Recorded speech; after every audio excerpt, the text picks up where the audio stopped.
In the first episode of Code Geass, in the very first scene, Lelouch and Suzaku are climbing up a hill. Off to the distance, we can see C2 watching them. She wears a blue robe which might have sunflower designs sewn into it, or it could just be an error on the animation part. This is the first and only time we see this robe in the series. She might have been wearing it in the one-shot manga Code Geass I Am the Garden of Reminiscence, or in the bonus chapter of the Code Geass Lelouch Other Blind manga. When Lelouch and Suzaku rescue C2 7 years in the future, she is wearing the iconic white straitjacket. She wore that while Bartley and her team did experiments on her. I've always wondered how Bartley's men captured her to begin with. C2 wears this outfit throughout the whole series, which is what elevated it to its iconic status. According to the audio drama stage 11.351, C2 continues to wear the straitjacket despite the availability of other clothes because it symbolizes her enslavement to the world. Plus, it made that intro so much better. Welcome. Today, I'm going to go over all of C2's outfits in Code Geass, including the extended universe. We just went through the first two. Let's move on now to outfit number 3. As you know, C2 is an immortal whose exact age is unknown, but we know it's between 500 to 700 years old. Just like another immortal Wolverine, she partaked in many world conflicts, including Code Geass's version of World War I. Bartley somehow has a picture from that war with C2 in it, and later on, Lelouch experiences her memories during that war. In both, she wears the same military outfit. The memory ends with a soldier shooting her in the head. When C2 doesn't wear the straitjacket, she does like to try other stuff. For example, she wore Lelouch's button-down shirt and later his pants and jacket. It's funny that Lelouch allows her to do this, but hey, can you really say no to C2? C2 does whatever she can to help Lelouch. After all, they are partners in crime. Often she'll become his double, also acting as Zero. Despite the height differences, no one is even aware that the two have switched places at all. While acting as his double, C2 has saved his life and forwarded his plans. For some reason, C2 wears a deliveryman outfit right before Mao enters the story. I have no idea where she got this uniform,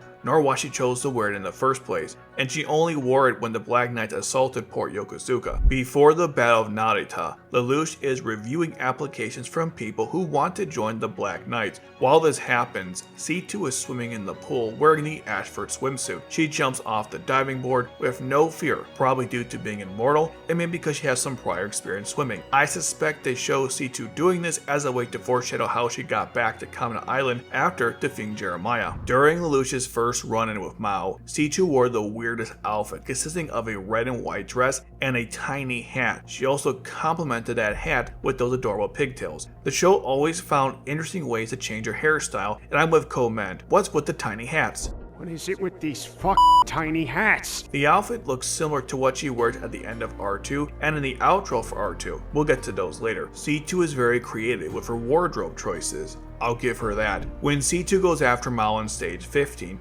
she wore a long-sleeved, crop-top jacket that covers a purple shirt while wearing pants with a skirt, and topped it all off with a newsboy hat. I'm not really sure how C2 came up with this combination, but for some reason it works for me. It's one of my favorite outfits in the entire series. It especially looks good in the close-up shot when Mao turns on the merry-go-round ride. When C2 explained Mao's backstory, we saw a flashback of C2 wearing a traditional Tang suit. This makes sense since she was in China at the time. At the beginning of stage 16, C2 went to the Chinese Federation wearing her disguise as a Chinese ambassador. It was complete with a wig, glasses, and a traditional female suit. She of course had to abandon that trip to save Lelouch. At the end of stage 16, she killed Mao while wearing the same outfit, minus the glasses and the wig. She referenced C's World for the first time during that scene. Before we move on to the next item, if you want more videos like this, make sure to like the video and subscribe. It really helps me out a lot. Oh, and let me know which of C2's outfits is your favorite.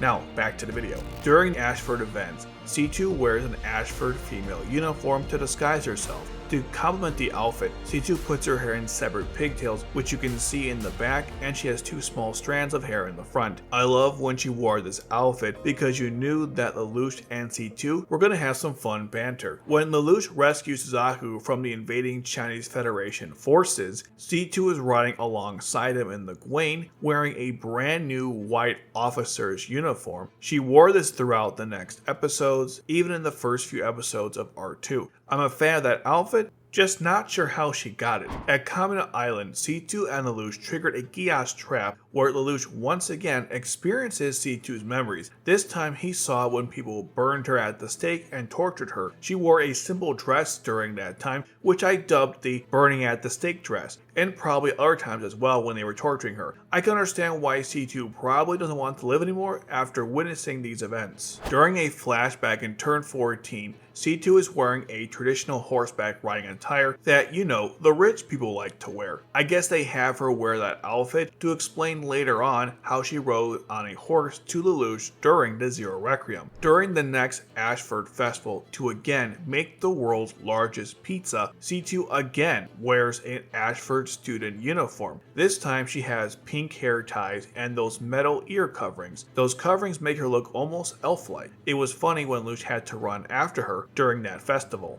C2 would later stop wearing the white uniform to instead wear the custom Black Knights uniform, a unique sleeveless uniform that has the Black Knights logo on the chest and the skirt cut into 4 parts. Or maybe that was pants. I'm not really sure. Bendy considered this to be her best outfit, and I can see why, as it complements the Zero costume quite nicely, giving Lelouch and C2 this Queen-King dynamic. While at the Sword of Akasha, Lelouch was able to activate the Thought Elevator and witness C2's memories. At least that's what I think happened. He witnessed C2 as a slave from a young age, wearing those torn up clothes. He also saw an adult C2 who was observing him, observing the memories. She isn't a C2 he knows, just someone who monitors C2's memories. This C2 wore the same straitjacket from before, but now it was colored blue. Lelouch also saw C2 grow up and wear different traditional outfits, including a ball gown. After Shinkei joins the Black Knights, C2 removes her Black Knight's uniform,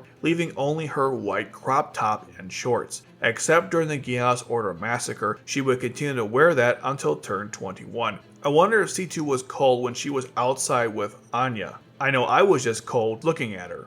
When Marianne and Charles explained everything to Lelouch, or should I say tried to, a flashback was shown with C2 walking away from the Order in another female suit. It reminded me of the one she wore as a Chinese ambassador. I don't know for sure if it's the same one, so it counts as a different outfit. At the end of R2, C2 rides on top of a carriage wearing a white ruffled dress with a red skirt, similar to the one in stage 14 and in the R2 outro. In that outfit, C2 ended the series with that famous line. I said that Geass was the power of the king which would condemn you to a life of solitude. I think maybe that's not quite correct.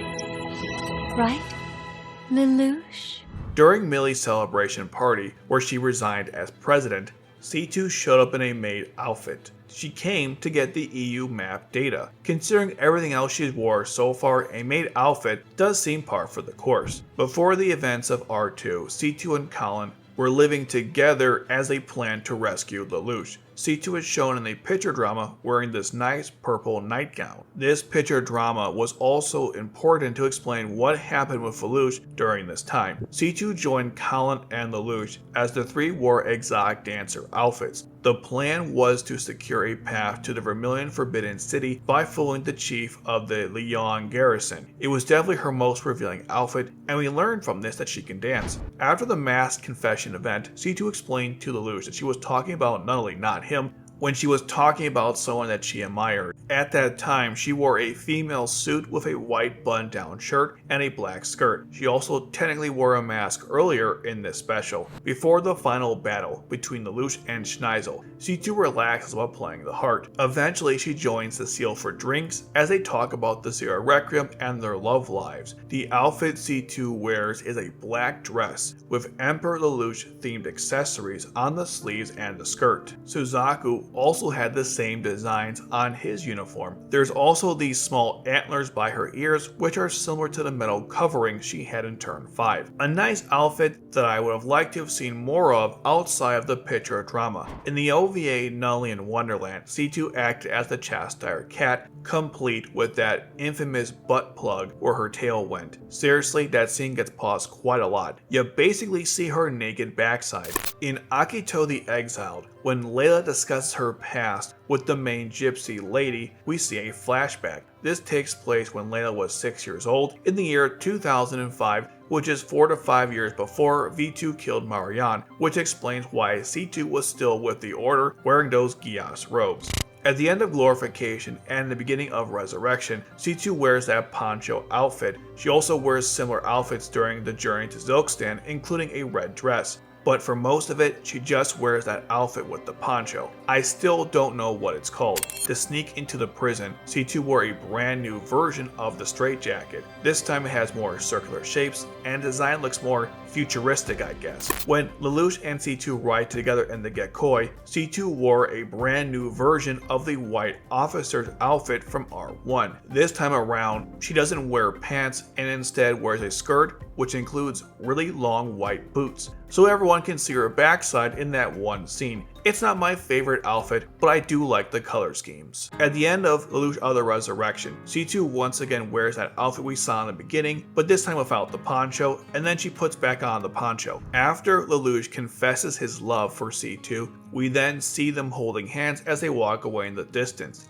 In the next scene, we see them wearing gothic outfits, which I believe is for their wedding. This is later confirmed in a picture drama which takes place 10 years after the film, where they dress as gypsies and again flirt with each other. During the second outro for R1, there's an image of C2 standing while staring into the distance. She's wearing a familiar dress with the red skirt and the white top, which again looks like the dress from stage 14 and turn 25. Are they all the same? I have no idea. In Renya of Darkness, C2 wears many outfits. The first is this badass armor when she meets Renya. There's another version of that outfit on the cover of the next chapter without the chest armor, and another version as well which reveals less skin.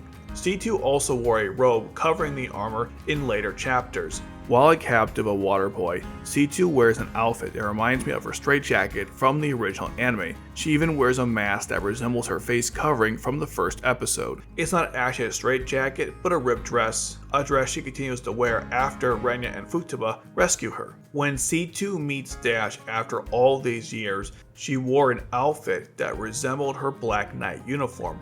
Only this one has a Geass symbol instead of the Black Knight symbol, which makes sense. There's an armor version of this outfit that is used as a cover for chapter 35. In the mobile game Janissary Code, C2 wore a female Santa dress, a nice Halloween costume, a swimsuit, and a ball gown to match Lelouch's Baron's outfit. There's some awesome fan art of it. Now, Lost Stories isn't shutting down anytime soon, especially with the global release only a month away, so here's the current list of C2's brand new outfits in the game. Don't worry, there will be more in the future. C2 wore this cute pink dress in a side story where she hangs out with the main character, and her pilot skills also complement the main character. During New Year's, C2 wears this beautiful kimono outfit, and everything about this outfit is pure perfection. Lost Stories revealed how C2 and Colin met up before the events of R2. They were both in China at the time. C2 was working in a restaurant while wearing this beautiful outfit. Some argue she wasn't wearing underwear. I guess we'll never know. There have been 2 summer events so far in Lost Stories. C2 in each one wears an amazing swimsuit, complete with an amazing hairstyle. For me, I liked her first outfit way more, especially with the way she straightened out her hair, but both are good. There might be other outfits in the story, but I'm sticking to just the pilot art. It's for my sanity, and that's the list. Let me know if I missed anything. I hope you enjoyed the video, and if you did, I'm sure you'll like this one. Have a great day.